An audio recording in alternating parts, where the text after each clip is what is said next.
Bonjour à tous et bienvenue dans cette vidéo de présentation du logiciel en ligne SavvyIA.fr. L'objectif de cet outil est de vous permettre de devenir beaucoup plus productif grâce à l'intelligence artificielle. Notre première cible avec ce dernier, ça va être les étudiants. Donc là, on est en train d'essayer de créer tout un écosystème pour leur permettre de gagner du temps sur plein de tâches, mais aussi de pouvoir avoir des prompts et des chatbots personnalisés en fonction de leurs besoins. Donc la première chose qui se passe quand vous arrivez sur le site, c'est que vous avez une landing page qui vous explique un peu le fonctionnement de cet outil, les fonctionnalités qui ont été mises en place. Donc je vous laisserai regarder ça et prendre le temps si vous avez des questions. Puis il y a une tarification, mais on y reviendra tout à l'heure pour vous expliquer pourquoi le prix de chaque tarif, à quoi ça correspond et du coup quels sont les avantages des trois. Donc ce que je vous conseille de faire, c'est en premier temps vous créer un compte pour vous rendre sur votre tableau de bord. Et quand vous arrivez sur votre tableau de bord, vous avez accès à plein d'informations. La première, c'est votre abonnement actuel. Donc là je suis sur un compte admin donc j'en ai pas, mais à côté j'ai quand même le nombre de jetons qui me reste, qui correspond, un jeton est égal à peu près à un mot. Donc là il me reste la possibilité de générer 3 millions de mots. Je peux voir le nombre d'heures économisées grâce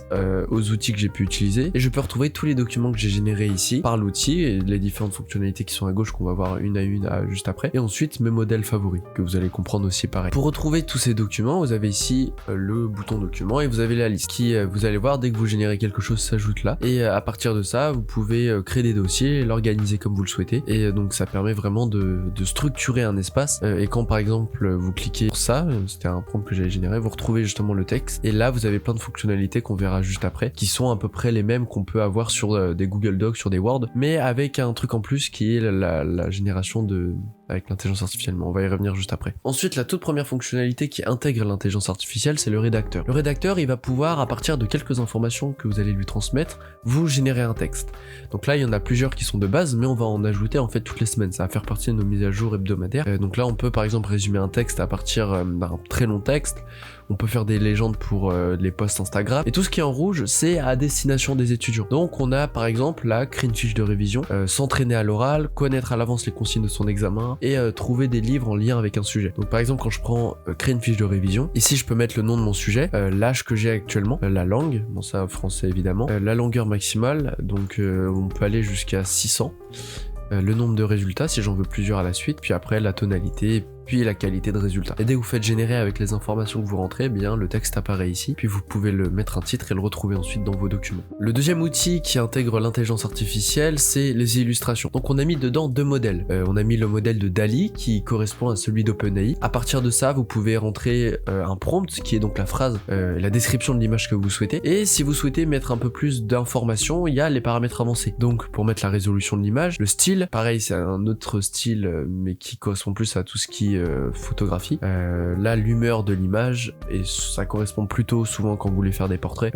pour les visages, le nombre d'images on peut en faire qu'une maximum avec DALL-E, et la qualité. Et le deuxième modèle qu'on a intégré, c'est Stable Diffusion, qui vous permet d'avoir 4 fonctionnalités. La première, c'est exactement la même que DALL-E, où vous pouvez générer une image, donc c'est un peu moins de bonne qualité que DALL-E parce qu'il est un peu moins puissant, mais ça reste quand même assez intéressant. Ensuite, une autre fonctionnalité qui est plutôt bien, qui est de l'image à l'image, c'est-à-dire que vous allez pouvoir lui donner une image de base, il va l'analyser, et à partir de cette analyse, vous allez pouvoir lui donner une phrase en plus, et il va copier le style de cette image pour en créer une nouvelle dans le même style. Alors évidemment, c'est pas parfait.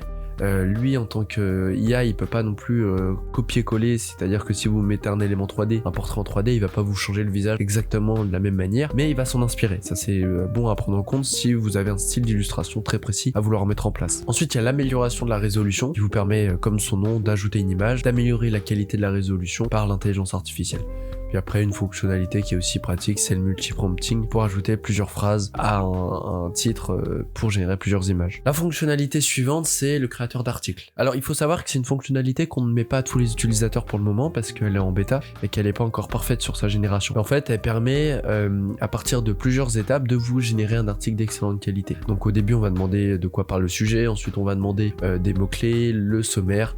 Puis à partir de toutes ces informations qui seront structurées par l'IA, elle va vous générer donc un article de très bonne qualité. Et ce qui est avantageux, c'est que vous pouvez choisir des mots-clés et donc c'est pratique pour l'optimisation SEO pour vos sites internet. La fonctionnalité suivante, c'est AI Chat PDF. C'est un outil d'analyse de PDF, donc vous avez tout simplement à lui donner ici le PDF que vous souhaitez analyser, puis vous pouvez lui laisser l'analyser, lui poser des questions par rapport à ça, et en plus vous pouvez utiliser des données en temps réel. Donc quand vous cliquez dessus, dessus, il a accès à internet, il a accès à toutes les dernières informations qui sont sur le web, donc c'est plutôt pratique si vous voulez des choses d'actualité. S'il y a des éléments de votre PDF que vous comprenez pas, vous pouvez ici venir lui poser des questions. Après on a la même chose pour les images, donc vous avez juste à rentrer ici pareil une image, lui poser une question, donc ça peut être de tout, hein, ça peut être une photo d'un élément que vous comprenez pas ou d'un texte que vous souhaitez traduire, et bien il peut vous le faire en quelques secondes, et pareil vous pouvez y ajouter, utiliser les données en temps réel. La fonctionnalité suivante c'est l'outil de réécriture qui vous permet à partir d'un texte que vous lui donnez de base de changer son style. Donc là il y en a plusieurs, hein, ça on retrouve les mêmes et ça permet donc de générer le texte ici et vous avez le résultat. Et pareil, si ça vous satisfait pas, vous pouvez cliquer sur régénérer pour l'avoir de nouveau. Après une fonctionnalité qu'on a mis beaucoup de temps à développer et qu'on aime beaucoup, ce sont les chats IA. En fait ce sont des chatbots qui sont spécialisés dans un domaine. Par exemple là on a l'experte financière, on a le nutritionniste, l'entraîneur sportif, planificateur d'événements, on a aussi un outil qui permet de vous poser des questions pour bien réviser vos contrôles, des coachs d'organisation, des assistants d'entretien d'embauche. Et tout ça en fait, à la différence d'un chatbot qu'on peut avoir ChatGPT, c'est qu'ils sont alimentés par des documents. Et donc quand vous allez lui donner une requête, au lieu